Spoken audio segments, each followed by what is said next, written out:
Today, we are joined by Fatima Hassan. She's the co-founder and director of the Health Justice Initiative based in South Africa. To facilitate the discussion on vaccine equity and the Omicron variant, we have the International Strategy Center's Dae-Han Song. Now, I'd like to introduce this month's co-host, who is based here in Korea, In-Hyup, the Association of Physicians for Humanism. 네, 안녕하세요. 저는 인도주의실천의사협의회 공동대표 이보라입니다. 먼저 저희 인이협에 대해서 간단히 소개를 드리겠습니다. 저희 인이협은 1987년 설립되어 세상이 아프면 의사도 아파야 한다는 정신으로 노숙인, 쪽방 주민, 이주 노동자, 성소수자, 그리고 투쟁하는 노동자 등에 대한 진료 지원과 정부의 의료 영리와 바이오헬스 산업에 대한 규제 완화 시도, 이런 정부의 잘못된 의료 정책에도 적극적으로 반대 의견을 내고 투쟁하는 조직입니다. 투쟁하는 단체입니다. 지난 11월 10일에는 화이자 한국 지사 앞에서 백신 독점을 규탄하는 기자회견을 하기도 하였습니다. 지금 코로나 팬데믹이 2년째 지속되고 있고 한국은 겨울이 되면서 코로나 확진자와 With the winters coming, confirmed COVID cases and patients in critical status. 붕괴 직전인 상황입니다. 오미크론 변이도 지역사회에서 널리 전파되고 있습니다. 이런 시기에 백신 불평등이 어떻게 오미크론을 만들어냈는가, 이런 제목으로 온라인 포럼을 개최하고, 그리고 남아프리카공화국의 건강정의 이니셔티브 공동 설립자이신 그리고 탐욕은 언제 범죄가 되는가, 이런 책도 쓰신 이 파티마 하산 선생님을 모시고 이렇게 온라인이지만 국제 포럼을 할 수 있어서 정말 영광이라고 생각합니다.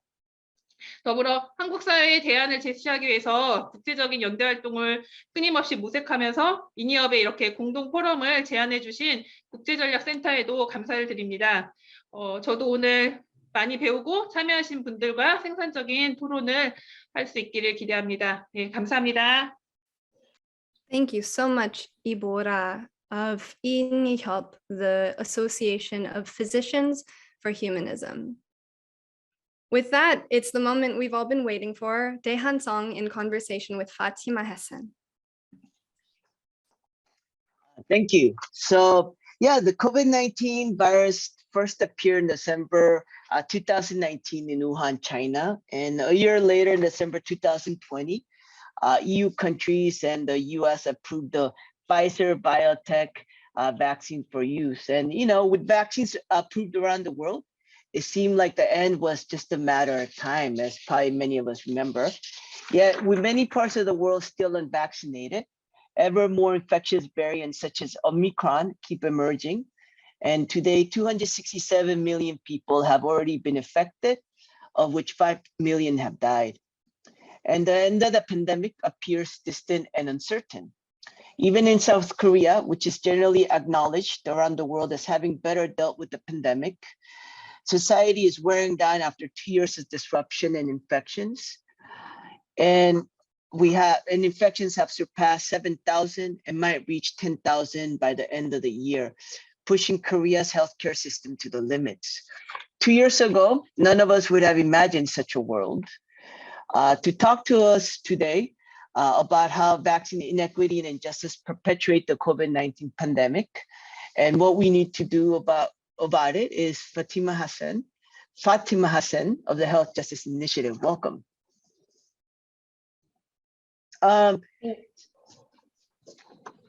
So yeah, there are many here, in particular from our co-host, Association of Physicians for Humanism. They're deeply familiar with the issue, while others might have a more cursory understanding. And my role today is to draw out some of the basic facts and framework of the issue. I know that many physicians from the Association of Physicians for Humanism, as well as others, will have many great questions and comments for Fatima in the audience Q&A. So to get us started, could you please give us a brief introduction of yourself, your work, and the Health Justice Initiative? Thank you so much for having me. It's just, I hope you can hear me okay. Is that fine? Sounds good, great. So firstly, let me just say, I cannot believe that there are people in Korea who want us to share our story with them. And the fact that you have done that and reached out to us means that there is solidarity across borders. And I think that we shouldn't, underappreciate that. So I just want to say thank you, because often it feels that we are doing this work in Africa and that we have very few allies, particularly in the last week, where many of us in Africa have now been subjected to very uneven racist travel bans, decimating our economies and precluding us from having any kind of movement in the world. So I just want to say thank you to the International Strategy Center, as well as to the group of physicians who co-hosted this. And I want to say a special thank you to Bora and your colleagues and all the frontline workers, the healthcare workers, the doctors, the nurses, the volunteers. You're basically holding this world together. And I think that the fact that people don't understand what it takes for the frontline to do their work and for them to be fully supported is really one of the travesties in this particular pandemic. You'll know that not every single healthcare worker in the world has even been fortunate enough to receive a vaccine. In Africa, only 1 in 4 healthcare workers have been vaccinated. So we send you our strength and we send you our solidarity, because we are doing the activism behind Zoom calls, but you are on the front line dealing with the illness and with the deaths. And you've already mentioned there about the 5 million people that we know of that have died. And obviously we estimate that it's much higher. So I don't normally start off these calls with a thank you, but I'd actually like to say thank you. And your solidarity means a lot to us. So I'm a South African. I grew up under apartheid. So when people tell us that we are being alarmist about vaccine apartheid, I'd like to remind them that, we often say to Western journalists, I know what apartheid is. I grew up in a system where there were first class, second class, and third class citizens. And this is the exact same situation playing out with COVID. So when we use the word vaccine apartheid, we don't use it lightly. We use it because we come from a background of real structural and racial discrimination and exclusion. The Health Justice Initiative was formed in the middle of this pandemic. I have spent most of my life with many of my colleagues working in access to medicines. And 20 years ago, I was part of the struggle for HIV/AIDS medication in Africa and the rest of the world. As a human rights lawyer in a post-apartheid South Africa, and in the middle of this pandemic, we all realized that the exact same thing is going to play out, that we will be last in line again based on our race and on our class, and we will be denied the fruits of scientific knowledge. And unfortunately, that is the situation that we currently have in December. So it's a real horrible thing to be right about, but we were right. You can't trust the market. You can't trust benevolence, you can't trust donations, you can't trust promises. You actually need to address the more systemic structural issues. So it may sound crazy, but yes, we started the organization in the middle of a pandemic to fight the intellectual property barriers. And our work focuses on using COVID to try and highlight the global and domestic inequalities, but also to fight more broadly, even beyond COVID, or with COVID, on issues around access to essential medicines and life-saving technologies, on HIV, on TB, on malaria, on all the other diseases that affect people who are too poor or who are too brown or are too Black to get to the front of the queue. So that's a short introduction of who I am and the team behind our organization. We're a very small team, there's only 4 of us. You can follow us on Twitter, and we do have a website where we have a lot of information around resources related to vaccine equity and vaccine justice. Thanks. Thank you very much, and thank you very much for your work. It's very inspiring, and in the process of preparing for this, I had a chance to look at a lot of your articles, as well as a lot of the educational material that you have out there. So you kind of you started the conversation, and you mentioned the vaccine apartheid, and in particular how 1 out of 4 healthcare workers in Africa, in the African continent, are only vaccinated. So a very small amount of these people that are at the front lines. And in addition, only 7% of people in Africa, the population in Africa is vaccinated. While of course, many other countries, they have like even an excess of vaccines where they're like throwing them out, right? It seems that there are two elements to this vaccine apartheid, like the hoarding by the countries and the monopoly production by pharmaceutical companies, which is very much connected to the intellectual property rights stuff that you were talking about. So I wanted to kind of take each one. And so, yeah, the first one, what are some of the specific ways that like the hoarding has like played out like by countries? Yeah, I mean, great question. I'm just going to share my screen and show you a snapshot of where we're at. So when we talk about, can you see that, the green slide, the green map? Yeah. So I think, the situation that we're dealing with is that the data doesn't lie, right? And this is information according to our World in Data, which is a really useful resource to get, a number of indicators of where we are at with global vaccination and in terms of supplies. And if you look at the continent of Africa, unfortunately, you will notice that most of it is not even a medium green or a dark green. And so that tells you where the vaccines are not and where the vaccines have not been administered. But if you look at the dark green, you'll see where the vaccines went to first. All right. And then you'll see some of the lower percentages as you go along. Now, I'm going to stop sharing the screen there and just try and explain that. So the reason why we have a world which is dark green, medium green, light green, and some places no green is because of two things.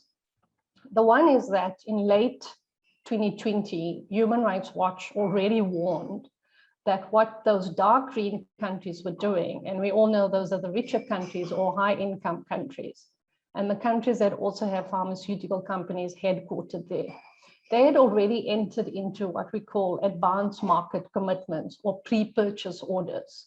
So unfortunately, we had a situation where despite the world promising global solidarity, and we're all in this together at the beginning of the pandemic, what happened was we had vaccine nationalism. Even before the end of 2020, the contracts were already signed, and the available capacity to bring on a handful of vaccines. Now, remember that here, a lot of the countries were relying on companies that are either headquartered in Europe or in the US. I'm not even talking about the Russian vaccine, the Chinese vaccine, or the Cuban vaccines. That is a separate conversation we need to have. In fact, China has been,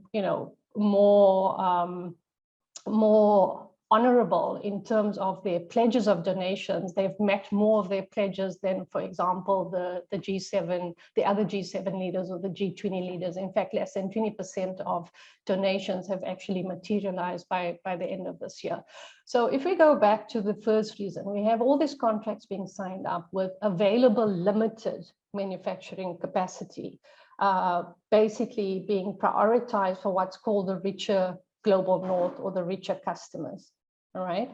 And part of that was that the global south was still rely on COVAX. COVAX will be able to somehow miraculously find supplies that obviously don't exist because the production is limited. And COVAX will then, through a voluntary pooling procurement mechanism, start allocating vaccines to high income, middle income, or low income countries. But obviously that has not worked. You all know that COVAX can't meet its targets, has revised its targets downwards. In fact, for the end of 2021, it thought that it would reach maybe 25% of vulnerable people in vulnerable parts of the world, but that's reduced to even just under 20%. The recent forecast, they revised it downwards by 500 million doses. So the global south was told, don't worry, the world will help you. There's global solidarity, rely on COVAX. But of course, nationalistic tendencies mean that the people who had the most amount of money, like when you're buying ice cream, or jewelry or cars or handbags went to the front of the queue, and they cleared the shelves. We've written about this in the British Medical Journal, that they basically bought all the supplies, right? It's similar to what happened with PPE, when all the masks or all the ventilators or all the sanitizer just became out of reach for many people in the global south, and they had to wait. So the second thing linked to that was that one would imagine that you would say, okay, well, you've signed all these contracts and you've got all these orders in place. How about you increase the ability of people in other parts of the world who don't have the contracts to manufacture the vaccines? So you increase the number of manufacturing partners and you bring more supplies into the system, because unlike other diseases, everybody in the world has to get vaccinated immediately, because COVID was affecting every single nation. You can't, even with a travel ban, you can't basically stop it. And the variants will circulate, and the longer you take to vaccinate everybody, you'll have more variants, including the latest variant, because of unequal vaccination coverage or different timings. But those nations didn't listen. And the only way you can force additional capacity into the system is by getting the companies to agree to what we call voluntary licenses. So they allow somebody to make it, they bring in more people into the room, and they share the technology.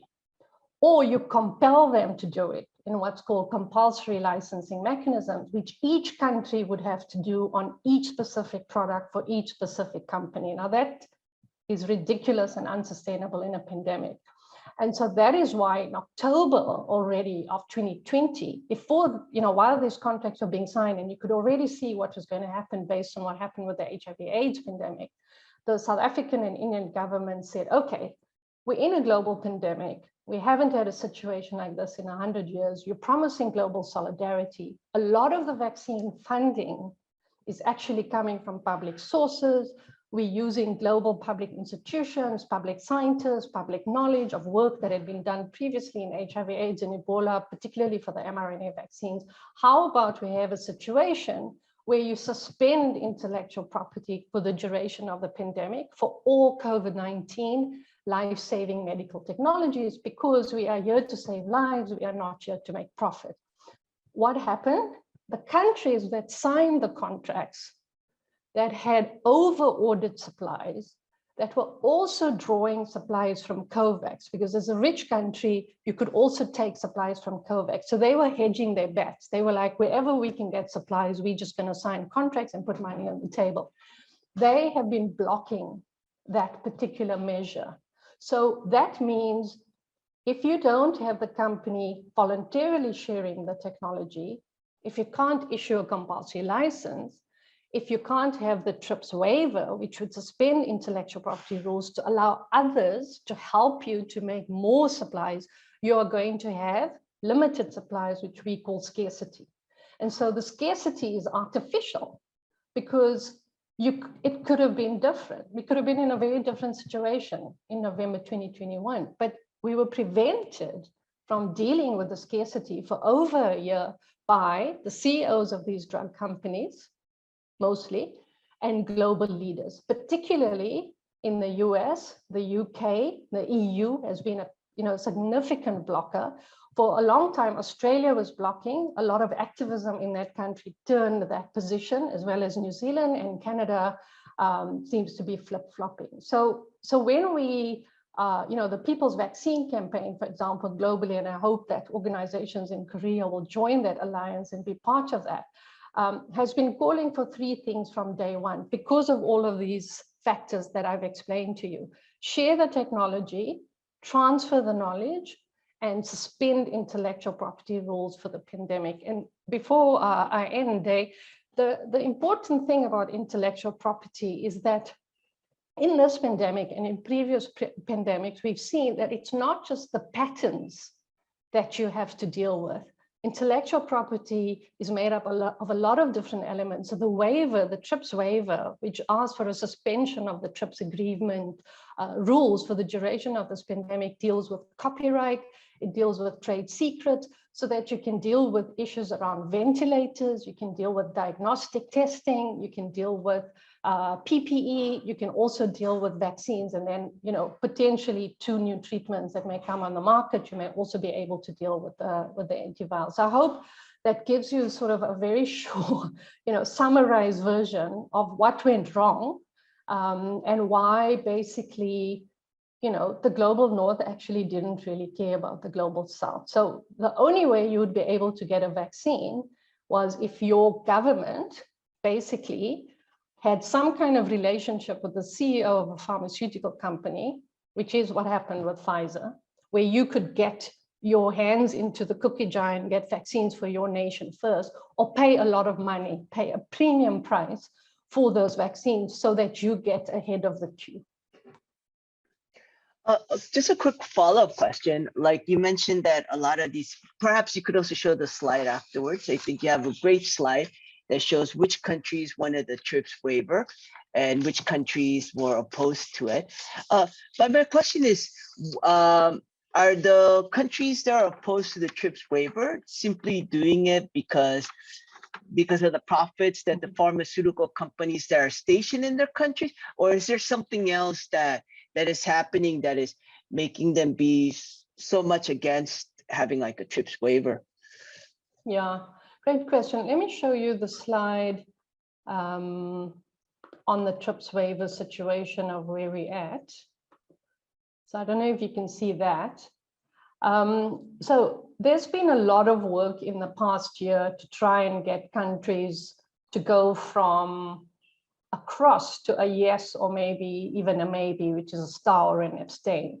Now you'll remember that the WTO, which is the World Trade Organization, supposed to be representative of member state interests, and about 140 countries are member states. So what we have at the moment is a situation, look where the greens are, and compared to the map that I showed you earlier of where the vaccines are not, right?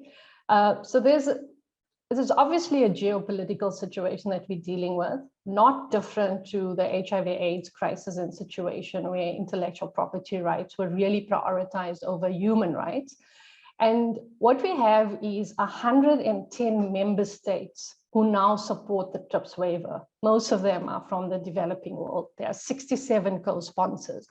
But the WTO operates apparently on this principle of consensus, and it's trying to build consensus in the middle of a pandemic, and it hasn't built consensus for over a year. In May, what was quite surprising was that the US government decided to support the waiver partially.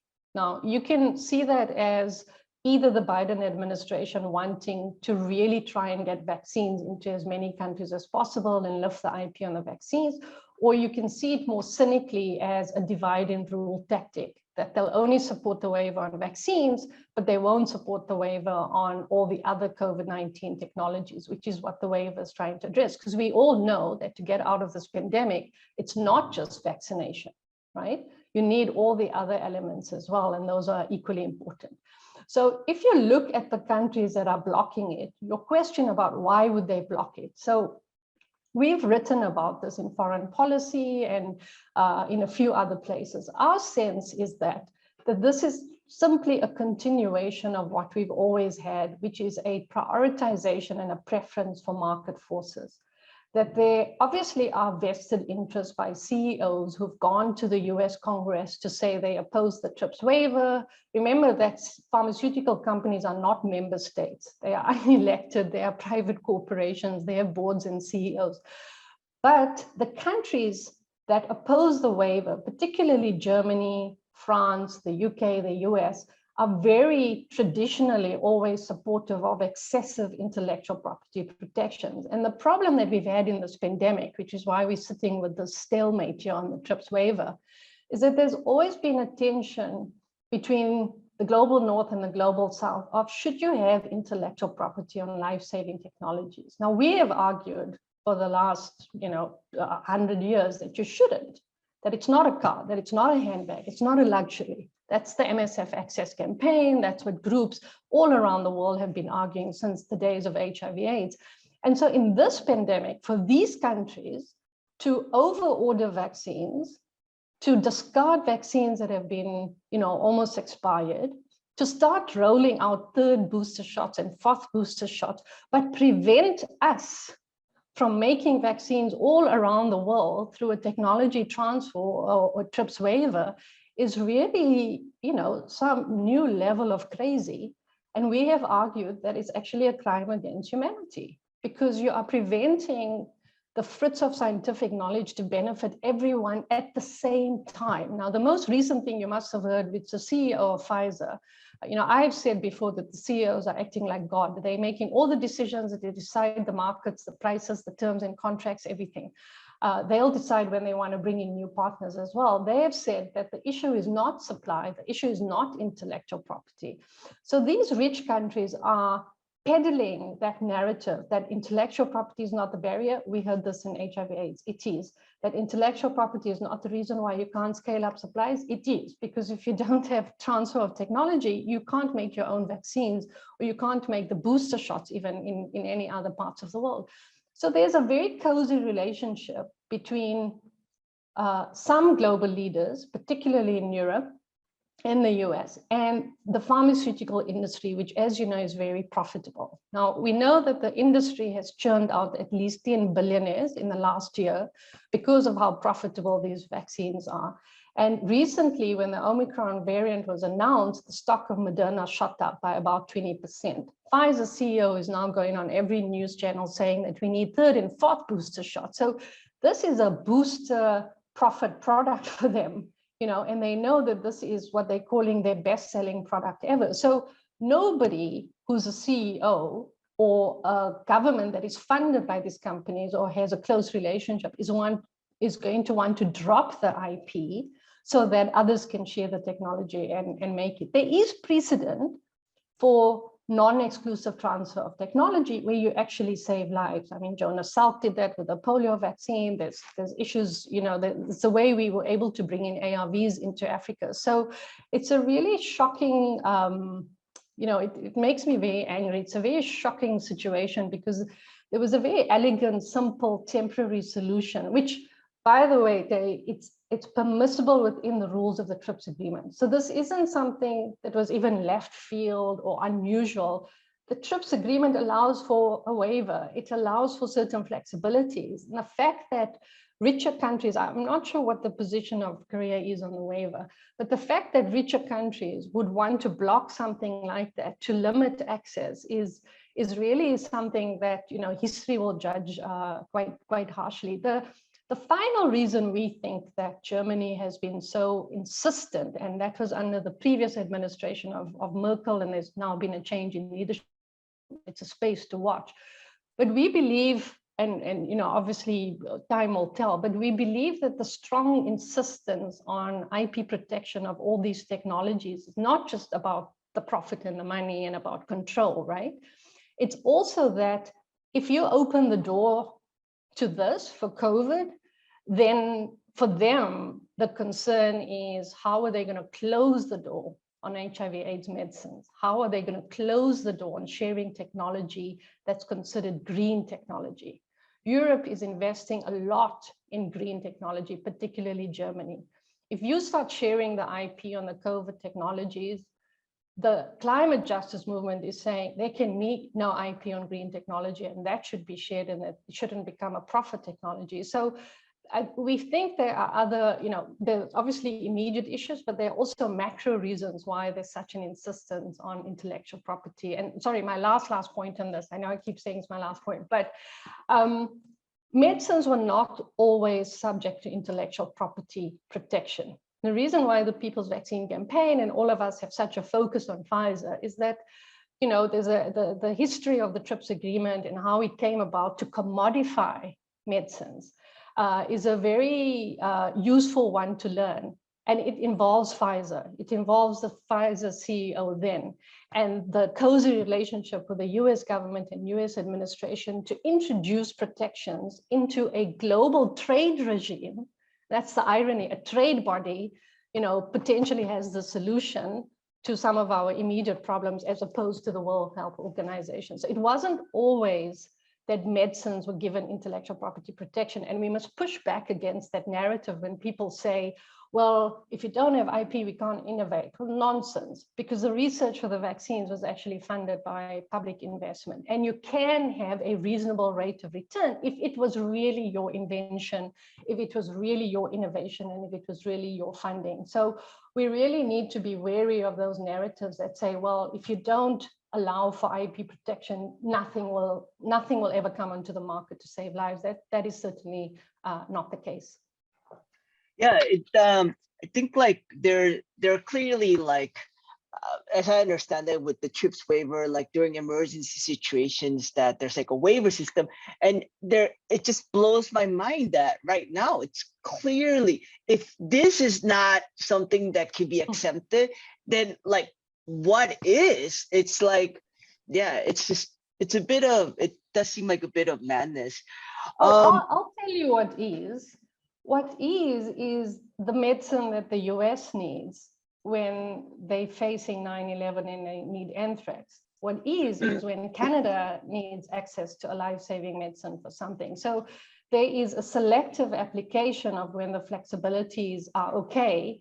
And again, that's okay for Canada and for the US and for other countries. But when the Global South wants to use the flexibilities of the Doha Declaration or the TRIPS waiver, then we are being told we don't have high quality standards. That's what we are being told. We are being told that we don't know how to do anything in Africa and we can't even make vaccines when we have, some of the most advanced manufacturing capacity abilities, but also genomic surveillance. I mean, our scientists were the ones who alerted the world to the Omicron variant, scientists in Botswana and South Africa. So there's also a lot of racism that Korea doesn't have capacity. And I believe there is one sublicense arrangement in your country. So that Latin America doesn't have capacity, but Brazil's state manufacturer has been producing ARVs for the last, 30, 40 years and has the ability to do that. There are companies in Africa, in Senegal, in Rwanda, that have the capacity and ability. We have the first mRNA WHO hub that's been set up in South Africa, but Moderna and Pfizer doesn't want to come into the hub and share the technology. So we're having to reverse engineer. I mean, India has such an advanced manufacturing capacity. So there's also that element of racism, that is enraging people, that it's very easy for Bill Gates to say that, he said in an op-ed in CNN, the TRIPS waiver is a stupid idea. It's not so easy. You can't just, somebody can just like make vaccines. But Europe retrofitted facilities within 4 months to be able to make vaccines. I mean, Moderna has never done a vaccine in its life before. Even in the US, in Baltimore, this is the reason why J&J, Johnson & Johnson had a severe supply crisis in the middle of this year. A plant in the US in Baltimore had a contamination issue. So, there's a lot of racism that and racist assumptions that we're also dealing with about who can make high quality WHO pre-qualified acceptable vaccines, which is also the reason why there's such a pushback on approving and accepting vaccines that come from Cuba or come from China or come from Russia. And so that is why, if you look, we don't have a map that tells you in each different country what vaccines are you actually using. We're not all using the same vaccines. There's also quite disparities in vaccine selection as well. Great, thank you very much. Well, I'll go on to the next question. I think I want to finish this in a bit and open it up for people, because I think there's a lot of experts and a lot of people that would have good questions. I think I wanted to kind of like zoom out a little bit and also, just try to look at things more, maybe a little bit short term and long term, but just like global warming is happening, it's changing our climate and the environment, and people are expecting far more pandemics. In fact, COVID-19 appears like a harbinger of future challenges that humanity will have to face. Yet the reaction of most countries to COVID-19, except countries like Cuba and like China, as you said, that have shown great solidarity.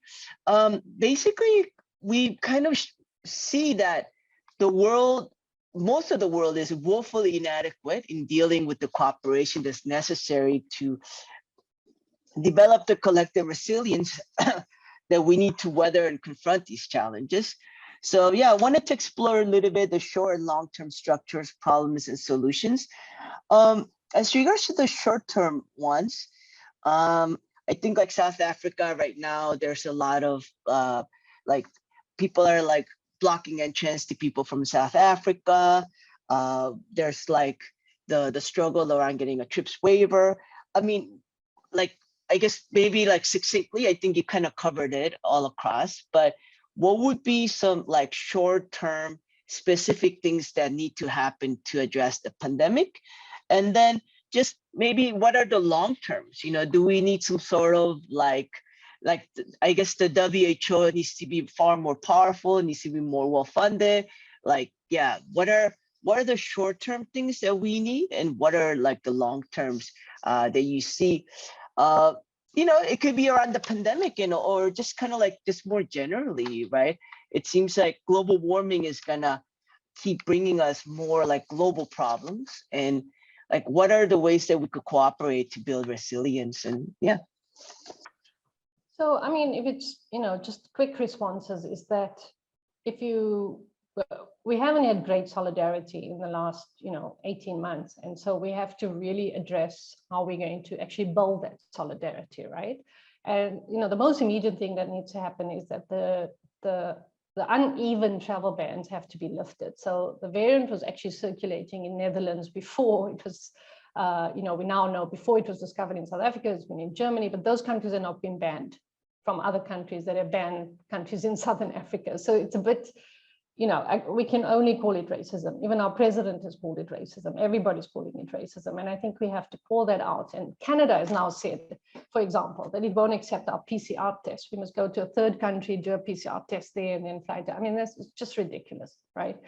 So I think the travel bans is just a symptom, and it's symbolic of, you know, everything that has happened in the past year. And that is why people are so upset about it. I mean, the second most immediate thing is that, you know, member states of the WTO have to push the WTO to pass that waiver now. We can't have another year of negotiating and pushback and, you know, lobbies that are trying to oppose it. You don't need an in-person ministerial meeting. That was supposed to have happened last week. It got canceled because of the variant, but you actually don't need an in-person meeting. You can do this on Zoom, you can have a meeting, and you can negotiate the waiver tax and pass the waiver. And that is then linked to, we need more tech transfer. We need as much cooperation as we can, the most immediate thing, to make the WHO mRNA hub successful, because that is going to be for COVID, it's going to be for other diseases.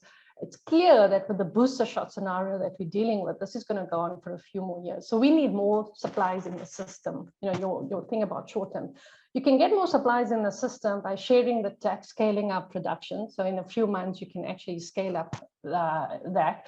You can make sure that you don't do booster shots before other people have had first or second shots, and you can actually start diverting supplies, and, you know, make sure that you don't donate, you know, don't donate supplies to us over Christmas that have a 1-week expiry date, because then you have a situation of how most countries in Africa within a week administer 1 million shots or administer 500,000 shots. I don't know if anybody can do that. That's just like ridiculous.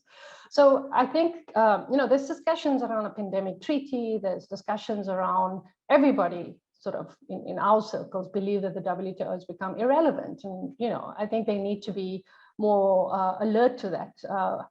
But that does mean that there needs to be a reform agenda at the WTO. So I think a lot of the, you know, suggestions are, they could be couched in short-term language, but they actually have a longer-term potential and have a longer-term impact. The most immediate pressing thing is, how do we get the 7% rate up in Africa?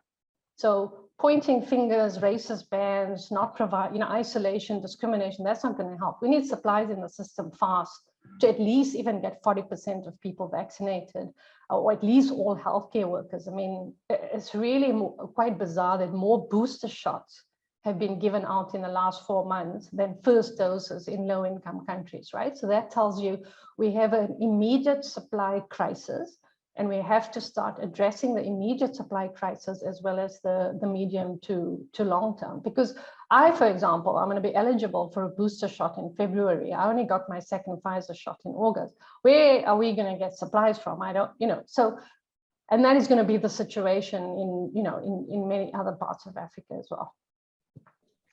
Great, thank you very much. We'll wrap up with this. We'll finish the interview section. Thank you so much, Fatima. Sure. All right, moving now to the Q&A panel. So the first question is from Rory. Would Rory like to state their question? I wrote it down, but I forgot what it was. So if you could read it, that would be amazing. That's fine. Thank you.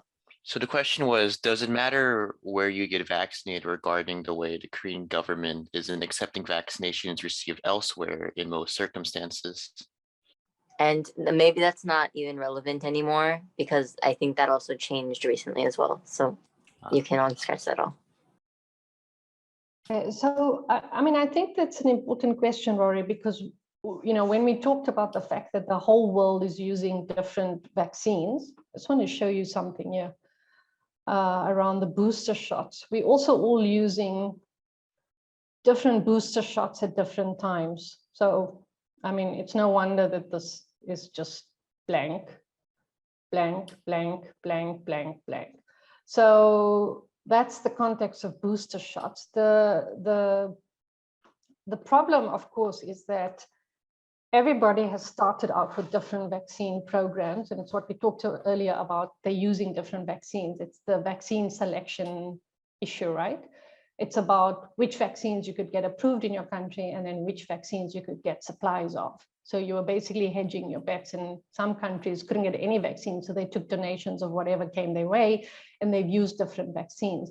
The problem that we have currently, which is also another form of vaccine apartheid, is that different countries, and it started with the EU, different countries are only recognizing some vaccines and not all. And it's what we call vaccine recognition to get the vaccine passports, which is why we want to encourage vaccination. But if you are not going to recognize my single dose of Johnson & Johnson or my Sinovac or my Sputnik or a Cuban vaccine, it means you won't get a certificate and you won't be able to travel. In some places, for example, in South Africa, where we have used the Johnson & Johnson vaccine, a so-called Western vaccine, there are countries that won't accept it because you only got one shot of it, because they want you to have a second or third shot, which is the booster shot, which is why that map about where have the first and second doses gone and where are the third doses going, it means that it's going to take us even longer to be eligible to even participate in a lot of the different activities that one would imagine a country has to with other countries because they're not accepting it. I was due to attend, as an example, the ministerial conference in Geneva as part of the NGO delegation, and the Swiss vaccine certificate admission requirements, not just to enter their country, but to enter a hotel, a cafe, a building, a restaurant, because a lot of countries have these vaccine mandates, was that you needed at least 2 shots of only certain vaccines, or you had to show proof of your third shot. And not all the vaccines that have been approved by the WHO, which one would think that that should be enough, are even being recognized by these countries. So the travel, the vaccine recognition, it's becoming a continuation of this vaccine apartheid. And so that is then influencing local vaccine selection, because there are people in different countries saying, I don't want to take Sputnik, or I don't want to take Sinovac, or I don't want to take X or YZ vaccine. I want that particular Pfizer vaccine, because that is a vaccine, for example, that is being recognized by Canada or by Australia or by the US, depending on where you want to travel. So this is becoming now a new barrier, even though we have a WHO pre-qualification system.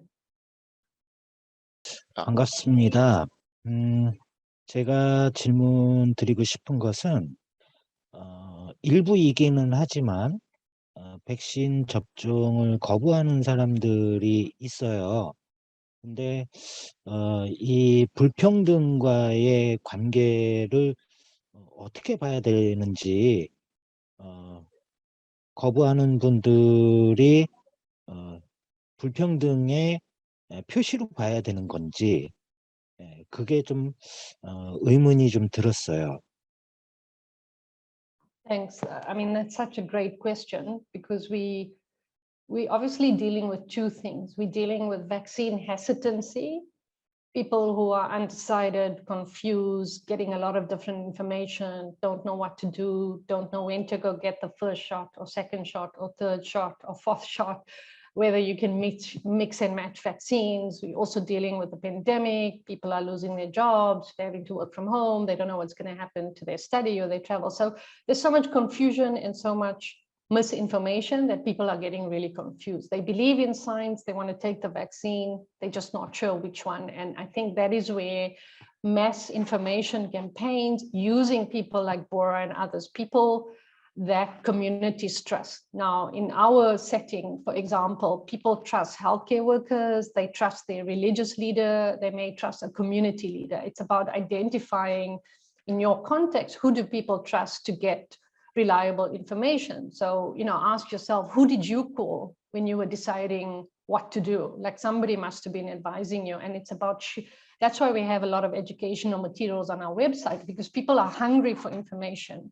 But governments are, it's so fast moving, they're dealing with so much issues, they're not explaining to people properly as to what exactly is going on. And then we see countries doing booster shots, and then we see something, this has changed, and things are changing really fast. So there has to be a way in which, if communities trust physicians, if communities trust trade union leaders, those are the people that actually should be doing what we call treatment literacy. We did that with HIV/AIDS. We were told that people in Africa will never take the ARVs, and we showed with a lot of investment in treatment literacy, you can turn the tide.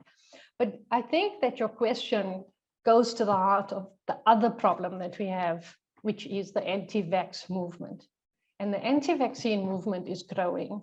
And it started with, it's been there before, but it got elevated with the Trump administration and the peddling of false and fake cures and the denouncing of vaccines in particular. And so there are a lot of right-wing, what we call disinformation groups that are actively working to discourage people to take the vaccine. So our work has become harder because we are fighting with the pharmaceutical companies, but we also want to use the vaccine of the pharmaceutical company, right? And so we have to explain that tension to people, that while we are holding corporations to account, we believe in the science and the evidence, because if a regulator has approved it, if the WHO has approved it, if 8 billion doses of vaccines have been administered, and the overall sort of outcome is that it's fine, then we have a lot more work, because we're dealing with the anti-vaccine movement. We're trying to share information on hesitancy, and we're also trying to challenge the profiteering conduct of pharmaceutical companies. There are also communities that don't want Western pharmaceutical vaccines, or communities that don't want the Russian vaccine or the Chinese vaccine or the Cuban vaccine. So there's a lot of, unfortunately, geography and ideology also, in the bag. But it just means that our work is going to, escalate, and it's going to have to be more intense and take longer. And I think that's where physicians and doctors and healthcare workers really have a role to play. So I don't know if you noticed, but every time countries start a vaccine program on national television, you'll see a nurse or a doctor getting the vaccine, because frankly, nobody wants to see their prime minister or president. You want to see somebody in your community getting the vaccine before you decide you're going to do it. Similarly with sports stars or celebrities or music stars. There's some social media channels that we are really worried about, and it's about what is the responsibility of TikTok, Facebook, WhatsApp, Twitter. People are getting WhatsApp voice notes about not taking the vaccines. I don't know if WhatsApp is a big platform in your part, but TikTok, and I'm too old for TikTok, has become a way in which people are spreading misinformation or spread good information. So it's also about us having to change the way we mobilize and organize and share information. And for us, the older generation, to use the tools that younger people are using, so that we can, share correct information as well about vaccination. Sorry, I'm not sure if I've answered it properly, but those are just some of the reflections. The next question is from Francis. Francis asks, what is the best way to make this bigger discussion within countries affect actual policy change? Yeah, we have to tackle the EU, right? Unfortunately, the EU and the US government are playing a very specific role in relation to this pandemic. The EU, for example, have said, no, don't listen to these 110 countries. You don't need a waiver. What you need is the EU way, the third way, which is the compulsory licensing way. Or the US saying, no, you don't need the full waiver. You just need a partial waiver on vaccines. Or the CEO saying, no, it's not intellectual property. It's, it's your fault for not wanting the vaccines, and we can deal with supply. So, it's the old question of how do you create systemic change and reform? It has to start with the WTO, but I think COVID has just shined a spotlight on every single problem in our communities. I mean, why you froze for a second, but I think you heard the answer, right? So, no? Actually, Fatima, do you think you could repeat your answer if that's okay? Okay, I'll try. So I don't know if there's a quick fix unless we deal with the bigger issues around the political economy, the power of a handful of states, including those who are blocking the TRIPS waiver. And I think a lot of energy and attention has to be focused on the EU that claims to be, the friend of people in the global south, but really isn't, and the UK and the US government. I mean, the companies are headquartered in the US. If you have investors in those companies, if you have people in your country that are shareholders in those companies, then the boards of those companies need to hold those CEOs to account, right? Because the CEO alone did not invent the vaccine or use all of their money, but they have become billionaires. But the boards have to account, and the boards will one day have to tell us why they contributed to vaccine apartheid and didn't take any measures on the licensing. I mean, I think the other thing that you could do, I mean, immediately is to establish what is the extent of manufacturing capacity in your part of the world that could actually help to manufacture a number of the COVID-19 technologies, to dispel this notion that there is no manufacturing capacity except in the US or Europe. And I really, I mean, the last time I read, I think BioNTech gave some sub-license to one Korean company, if I'm not mistaken, as well as to a Chinese company. So I think there's definitely scope around looking at what the existing manufacturing capacity is, asking your government what their position is on the TRIPS waiver, at least not to block it, and then to be, we currently filing legal papers around transparency of the vaccine contracts. I don't know if you've seen your vaccine contracts. How much have you paid? It's your money. What are the terms and conditions? What are the indemnification provisions?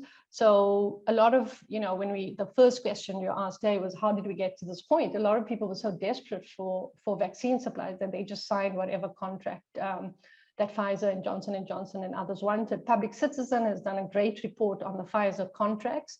And we worked with the New York Times on a story which showed that the Johnson & Johnson contract for South Africa contained like really incredulous provisions, including the right of Johnson & Johnson to export vaccines filled and finished in South Africa to Europe. So, transparency and visibility of the supply schedules, particularly, I know that in your context, you have a really high vaccination rate. So well done on that. That's amazing. I mean, to have an 80% vaccination rate, but you are potentially procuring boosters and, or 2 more booster shots, or whatever they're calling it. And that requires some civil society engagement and transparency as well.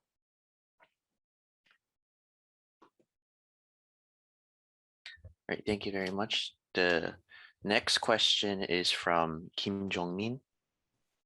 네, 지금 이제 오미크론 변이가 이제 전 세계를 좀 강타를 하고 있는데, 이 출현이 이제 뭐 남아공에서 시작됐다고 알려져 있습니다. 근데 이런 게 현재 이제 남아공에 있는 그 백신이 공급되지 못하고 하는 이런 백신 불평등 문제와 관계가 있다고 보시는지 그런 견해를 좀 듣고 싶습니다.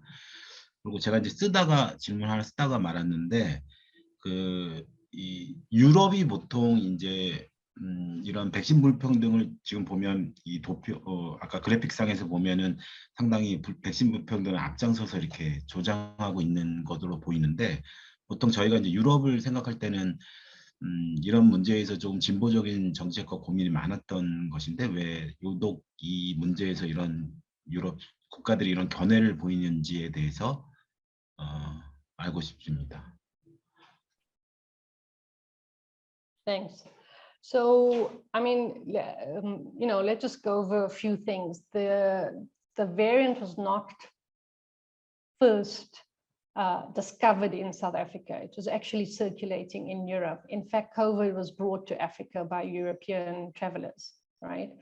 In the beginning, but we didn't respond to them with the kind of isolation and discrimination we're seeing from them. The variant, it now turns out, was actually circulating in the Netherlands and in Germany well before South Africa reported it. So South Africa and Botswana reported it first, but it wasn't discovered here first. It's not our variant.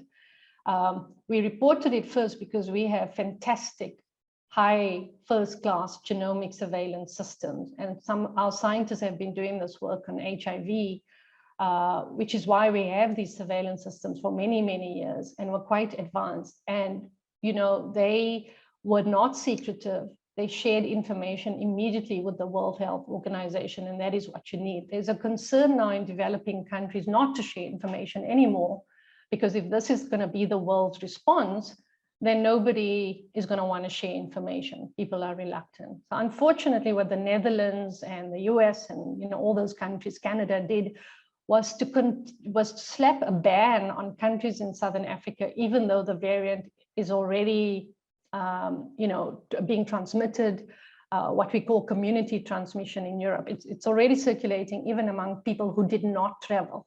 German case was a person who had not even traveled anywhere, had nothing to do with Southern Africa. And here's the racism. The Southern African countries, I'll send you the link later of the countries who are banned, are still banned, even though all this information and evidence has come out in the last few days. But the countries where the variant is circulating, it's found in Israel, it's found in many other places, are not on the ban list, or they can travel with proof of vaccination or a PCR test. So it's the most bizarre situation. There's a petition that is being circulated. I'll share the petition with you, to say to Biden and everybody else to lift the ban. Now, I just want to say something about travel. Travel obviously usually is reserved for people who have financial resources, and you have to be quite middle class to travel. But that's not the issue with this travel ban. The travel ban prevents planes from coming into or going out. And a lot of cargo travels on commercial airlines. And what's in the cargo? In the cargo are reagents, are testing materials, are things that you need to be able to manage this pandemic. So it's not about we want to go have holidays. That's the last thing I want to do, is spend my money in Europe for a bunch of people who've not given us solidarity. What we need is for the travel ban to be lifted, for essential materials to be sent across borders. Because if you wait for something to come on a ship, you know how long that takes, right? So there's an issue about people who need to study, people who need to return home to their place, people who have families in 2 or 3 different countries. It's creating a disruption. It brings the entire economy to its knees if nobody's coming in and nobody's going out. And we are not New Zealand. The world is not New Zealand, where it's very easy to just shut off your borders and nothing else. You can't live in an isolated world. So I just wanted to explain that it's not our variant, but it was our advanced surveillance that actually told the world about it. And that the variant was actually circulating in Europe before. So why does Ursula, however you pronounce her surname, the head of the EU funder, I don't know if anyone knows how to pronounce her surname, but the EU has played a very negative role. There's a phrase that we have called speaking with a forked tongue, which means you say one thing, but then you do another thing. You are double-faced, right? Double speak. So the EU says we'll offer you solidarity, we all in this together, we'll help scale up, and then they do the total opposite. So let me tell you what the EU has done. The EU has blocked the waiver. The EU has taken vaccines from our country when we needed it to prioritize themselves. They have over-ordered, they have hoarded, they have disposed of vaccines that were about to expire because they didn't actually share them in time, right? And they have imposed export bans when they had supply constraints in the earlier part of the year, but they're telling developing countries not to impose export bans. So I can give you a list of the hypocrisy of the EU, but the worst thing that the EU has done is put all this effort and money and energy into blocking the TRIPS waiver. On the one hand, saying to us that the waiver would make no difference because we can't do anything, we have no capacity, and we can't do anything in Africa or in Latin America. But on the other hand, putting a lot of energy in blocking it. And then came up with its own proposal, which is such a foolish proposal in our view, and is never going to address the systemic issues to protect the interests of pharmaceutical companies. And remember that BioNTech is a German state company. Pfizer's vaccine is BioNTech's vaccine. It partnered with BioNTech, and Pfizer was supposed to bring it to market. The research was done by the two scientists at BioNTech. So in Germany's view, there is also an interest to protect, BioNTech and its ability to leverage a lot of profit. But the EU is so opposed, and it's not just on IP and medicines. It's the usual arguments you have with the EU around fisheries, around trade tariffs, about a number of other trade rules, and particularly with Brexit, you now have the EU and the UK. Basically, they're so similar, coming up with the same, position and arguments. So the EU is very opposed to the waiver and opposed to any kind of lifting of intellectual property, because I think they feel existentially there's going to be a crisis if they open the door. Let me just tell you one more thing to get you really angry when talking about the EU. So the French now has us on a ban list and all of that. Macron flew into South Africa to meet with President Ramaphosa, with the German health minister. Subsequently, and then at a press conference, made a big thing about how he wants to extend his hand to Africa, he's going to help with vaccines, he's going to invest in the hub, announced the deal with Aspen and Johnson & Johnson. But subsequently, this was at a time when most people in my country, even my mother, who's much older, she's 75, had not even received her vaccine because we were waiting for supplies that were coming from J&J and Pfizer after they served all of their rich customers. Macron brought vaccines on his presidential jet with him to South Africa, 2,000, 1,800 supplies, and gave it to French citizens and French embassy staff in South Africa. That's what the EU is all about. Nationalism and airlifting vaccines to all their embassies. The US did the same around the world without worrying about where the people and where they're based and they're doing business work and they're trying to have political relationships are going to get vaccines. So, I'm not going to say anything positive about the EU, except for its civil society and its trade unions who are part of our global campaign, but they have let us down. And, when the books are written on this pandemic, all of those global leaders, including Angela Merkel, even though she's being celebrated now after 17 years, are going to be remembered as the people who blocked the waiver, as the hoarders and as the banners. Sorry, you can see we're really angry now, right? With the EU. Very good reason to be angry. The next question is from Mike. You did touch on it before, but what did I say? Oh, the vaccines from China, Russia, and Cuba, the Western media just dismiss them as either not working or just some kind of propaganda to try to look good, which filters down. When I've spoken to anyone, they just go like, oh, the Russian vaccine. So what do you think about, do those vaccines work? And what do you think about the Western reaction to those other countries? So it's interesting because it's been so uneven. If you just take a step back, in January, when the world started vaccinating with Pfizer and J&J and AstraZeneca was being used a lot. The Chinese, the so-called Chinese, it's actually Sinovac, but we'll just call it the so-called Chinese and Russian vaccines were being donated or being sold to countries, for example, in the Middle East, in the UAE, and in some parts of Africa. And then subsequently, they decided to boost them with Pfizer and Johnson & Johnson. In some places, AstraZeneca has been paused. In South Africa, we're not using it, and that is the reason why J&J. So it's a bit of a mixed bag about vaccine selection. But I think you're right about the implicit biases. The WHO has pre-qualified one of those vaccines, and yet people are not recognizing that. In South Africa, the data that was submitted, for example, our regulator, we have a very stringent medicine regulator, right? So our regulator approved AstraZeneca, but government then had new data, and 24 hours before they were going to roll it out, they stopped it and replaced it with Johnson & Johnson because of the beta variant. So the variants also, you're right, I think there's a question earlier about how variants emerge when you have a situation also of vaccine inequity and vaccine apartheid. But that data on the beta variant meant that we stopped using AstraZeneca. So we're not using AstraZeneca at all. And other countries in Africa as well have either paused or, slowing down, which has had an impact on COVAX, which we haven't talked about, because COVAX was relying a lot on AstraZeneca's vaccines, which was coming from India, but then they had an export ban, and so they couldn't send vaccines out. But the South African regulator said that the data that was submitted to them on the Russian vaccine was not sufficient to give it approval. One of the Chinese vaccines has been approved. The data was sufficient on that, and that's Sinovac.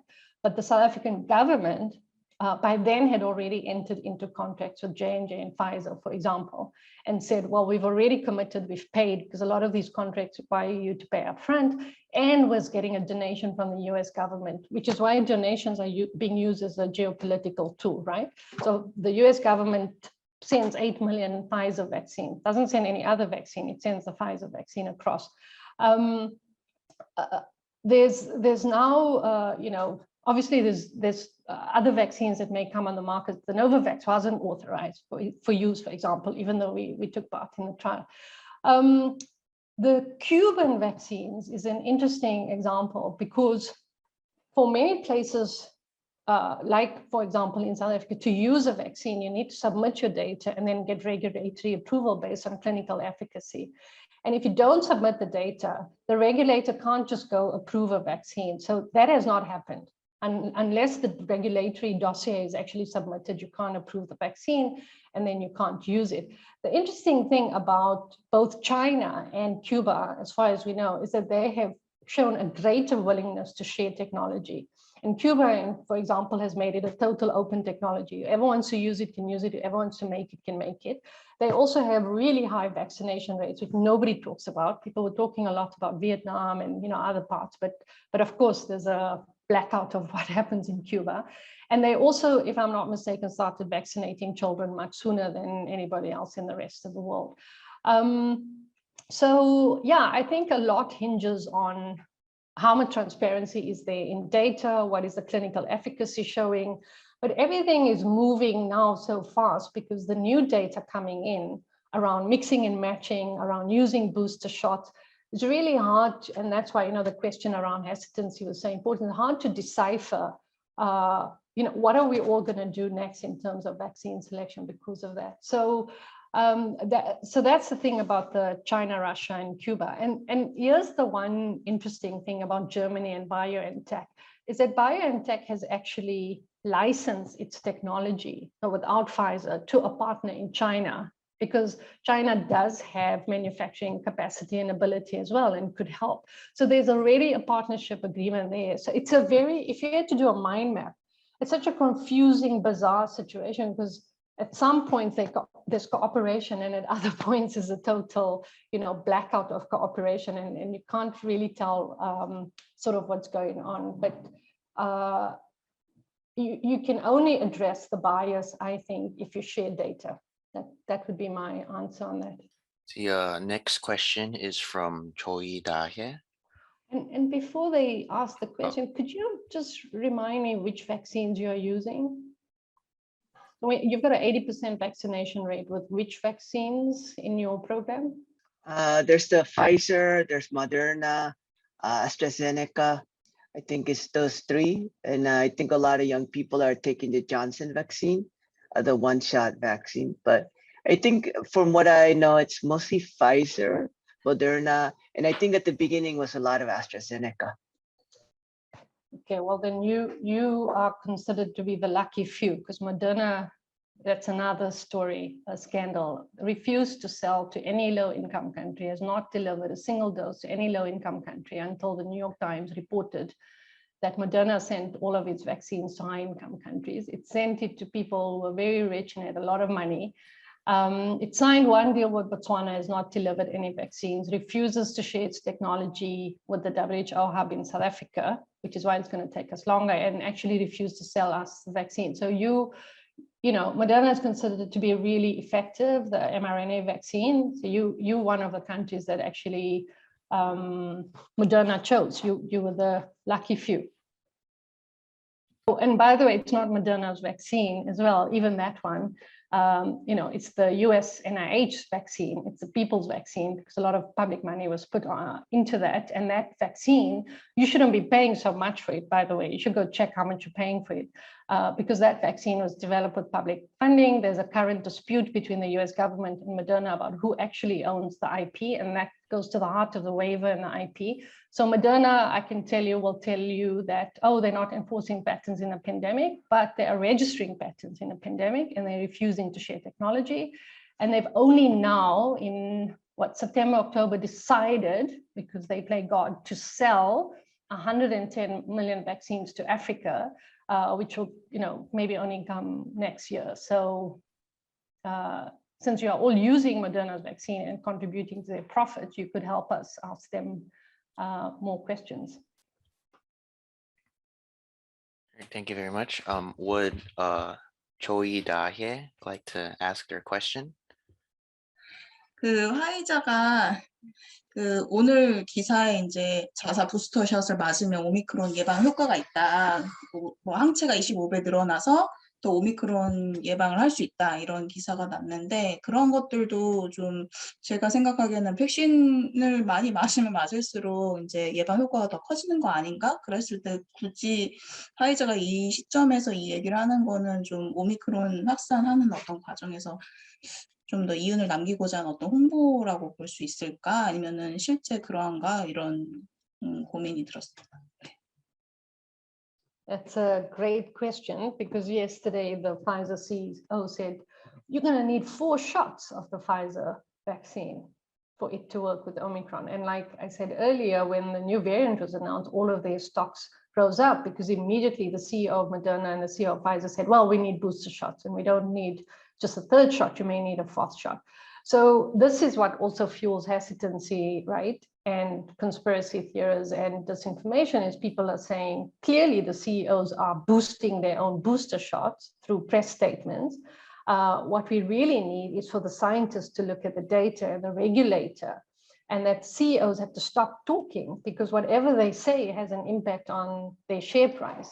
And that the WHO and scientists and regulators need to be the first to say, yes, this particular vaccine is effective against this particular variant. Yes, you may need 3 shots. No, you don't need 3 shots. Yes, you may need 4 shots. In what age group? If the CEOs are going to be signaling that, then you know that is part of this problem around a pandemic of data that is shared in a press release.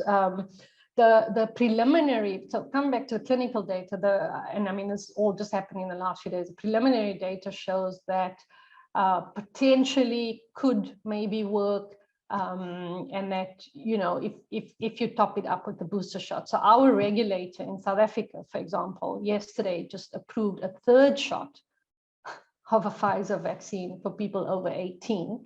And the FDA has been busy dealing with this. The FDA is a bit more advanced because, you know, obviously they started their vaccine program earlier. They already have been looking at the possibility of mixing and matching vaccine. And that's why I asked you what your vaccine program was, because if you already have rolled out Johnson & Johnson in the US, they're looking at potentially using a Pfizer as the 2nd dose to a Johnson & Johnson shot, which is an mRNA vaccine. So if you have Moderna, for example, then you could potentially use, that's what scientists are saying, and you know, your regulator would have to look at it, that you would then use a Moderna shot after you get your first J&J shot. But it's clear that everybody's, you know, going to move towards booster programs, and the experts that we are speaking to are saying that this is not a once-off vaccine program, and it's likely to be twice a year. It's like your flu vaccine.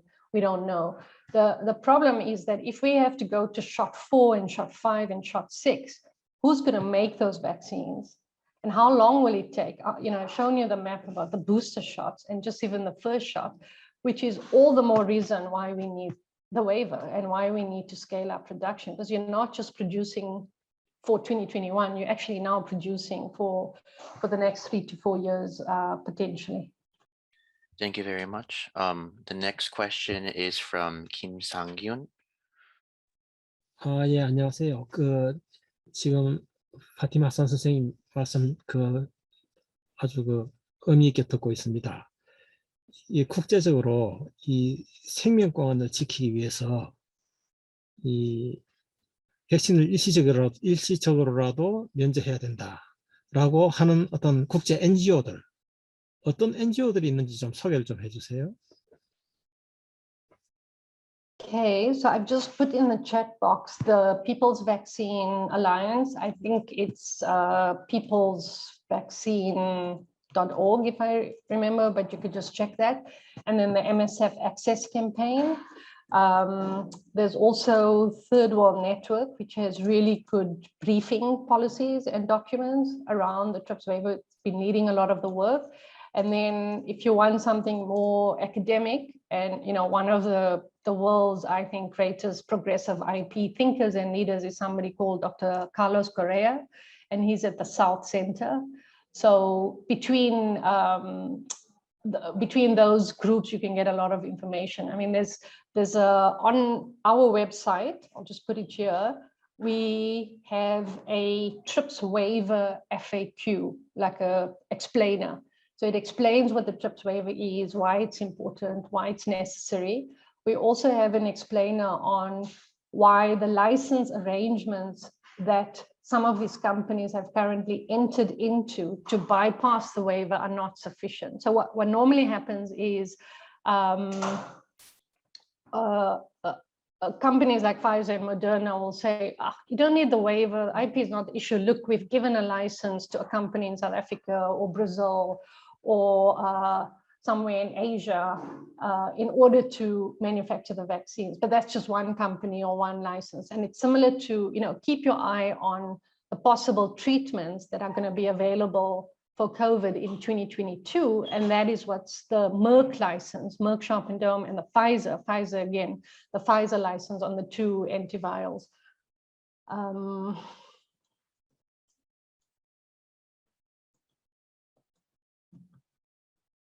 Put that in there. So I don't know if your regulator is talking about the Merck and the Pfizer treatment possibilities, but that's another thing that your physicians and medicine access activists should be looking at in terms of the territories and the geographies that have been allowed, in inverted commas, by Pfizer and by Merck on the 2, on molnupiravir and Paxlovid. It's 2 treatments. Potentially, we told the jury's out on the data. But if you are a high-income country potentially, and you're not included in their so-called licensed territory, so the market that can use a generic, you could land up paying $700 for a 5-day treatment regimen. And I don't think that is a very affordable way of having to treat your COVID.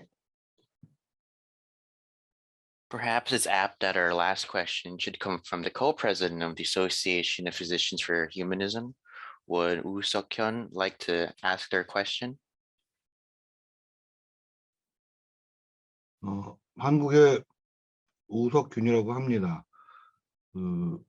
한국에서도 트리스 웨이버에 대한 요구라든가 또는 그 백신 특허 반대에 대한 시민단 사회단체의 운동이 전개가 되고 있습니다. 국회 앞에서라든가 또는 국회 앞에서는 여러 번 기자회견을 했고 그때 서명을 한다든가 성명을 낸다든가 이런 시위도 있었고요. 최근에는 파이자 앞에서 각국 정부와 맺은 예를 들어 백신 기부를 금지한다든가 하는 매우 그 부적절한 계약에 대한 항의 시위를 한국 화이자 본사 앞에서 하기도 했습니다. 그런데 한국에서 백신 반대 운동이나 백신 반대 운동이 아닙니다. 죄송합니다. 백신 특허 반대 운동을 전개하거나 또는 백신 그 특허 면제를 요구하는 대중운동을 벌이기는 쉽지가 않습니다. 이 한국이 상당수의 특허 보유국이라는 그런 측면도 있고요. 그런데 남아공에서 이 시민사회 단체의 그런 운동 말고 그라스루츠로부터 이 대중운동으로부터 직접 전개되는 백신 반대 운동이나 특허 트립스 웨이버에 대한 그런 대중적인 운동은 없는지 이런 걸 여쭤보고 싶습니다. Thank you, and I love all your books in your study. So I think so. First, I mean, it would be wonderful to see the write-up of the protests against Pfizer, because I think that means that the message around pharmaceutical profiteering is really traveling, and that is just so amazing. That's so much of solidarity. So thank you for that, and also for supporting the TRIPS waiver. The way in which we're trying to build a grassroots or bottom-up movement globally to get people to support the TRIPS waiver is obviously to use the different, like you said, NGOs and organizations around the world, but mainly trade unions. So I don't know if there's any affiliation with Public Services International, PSI. So that is one entry point. And then the other one is the People's Health Movement globally, which has been trying to bring communities together across borders, including in Africa as well, to support the demands of the TRIPS waiver. So for example, in South Africa, we did a community video of people in different communities saying why for them as a security guard or as a cleaner or as a domestic worker or as a nurse or as a volunteer or a bus driver, why it was important for them for the TRIPS waiver to be passed, so that they can get more timely access to key technologies. I think it's also on our website. I mean, there's the usual stuff about petitions and all of that, but I think that it goes back to, I think, an earlier question that Day had asked, that the only way you can turn the dial or turn the tide on this is for you to put a lot of pressure on your own government and your diplomatic corps, your international relations team who are the negotiators at the WTO, so that you can get other countries to also see sort of some of the positive value of the TRIPS waiver. Because if you only leave it to the South African and Indian government, then there is a sense from the EU that this is just what South Africa and India wants, and they're discounting what all the other countries want. So, who is your trade negotiator? Who is your ambassador at the WTO? Letters to them, petitions to them, making their life uncomfortable as well, where you show your solidarity for the 110 countries that support the waiver. Yeah, and I mean, I think what we can also do is to just make sure that you are connected now to the broader People's Vaccine Alliance. So when there are weeks of action around the world in relation to Pfizer or Moderna or Johnson & Johnson, then we can include you in that so that it becomes part of a global movement of, a similar set of demands, and where we all protest around those companies at the same time. I don't know if you can Google it, but some of our activist friends in the US took a pile of bones, like skeleton bones, that represents every single person who died in this pandemic, outside the house of the CEO of Moderna, outside the house of the chief of staff of the White House in the US, because obviously the US government can do a lot more, and also outside the house of Pfizer CEO. And that bad publicity, the news reporting on us, skeletons outside their house or bodies lying there, for example, you may think that it won't have an impact, but it shifted the way these companies were responding, on supplies and licenses. So I don't know which other companies are headquartered there, but certainly, any kind of activism would help us. Does your country support the waiver officially, or are you just neutral? Have you decided to be neutral or block it or support it? Because I think that, in your question, Wu, around how do we convince 문재인 people 대통령, 문재인 대통령은 백신은 공공재다라고 국민들에게 얘기했고, 그리고 유엔 연설도 했습니다. 그런데 막상 백신 특허 트립스 웨이버에 대해서는 입장을 표명하지 않았어요. 그러니까 반대하지도 않았고 그렇다고 찬성하지도 않았어요. 그래서 저희가 그거는 모순적이다라고 지적하면서 정부에게 확실하게 반대해라라는 요구를 현재 하고 있고요. 그리고 그에 대한 서명도 받고 있습니다. 예, 이상입니다. Great. So obviously they're being influenced by the US group, right? Around only talking about the vaccine, but I suppose that can be your campaign around getting, pushing the government to take a more unequivocal position on this, given what we have around scarcity and around the irony of the boosters happening is that while we can all be concerned about it, it's making the case for why we need more manufacturers and why we need more supplies in the system. So, yeah. Yes, thank you for your questions, everyone. Thank you to INIHYOP, the Association of Physicians for Humanism, for your amazing work and for co-hosting this event today. Thank you to our participants for taking time out of your day to join us. And thank you to the ISC operations team, interviewer Daehan Song, translators Taeun Shim and Lee Jung-mi, and our tech team, Mike McGrath and Greg Chung. And lastly, thank you, Fatima Hassan, for being part of the ISC's Progressive Forum. Your perspectives are very important, and we are glad to have been able to connect with you and learn from you. We look forward to continuing exchanges, sharing and strengthening each other's struggles. Fatima, before we leave, would you like to close the event with some concluding remarks? I just really want to say thank you. It's been, such a difficult 2 weeks with this new variant and what we are facing in our country. And so to have this kind of support and solidarity for the People's Vaccine Campaign globally means, so much.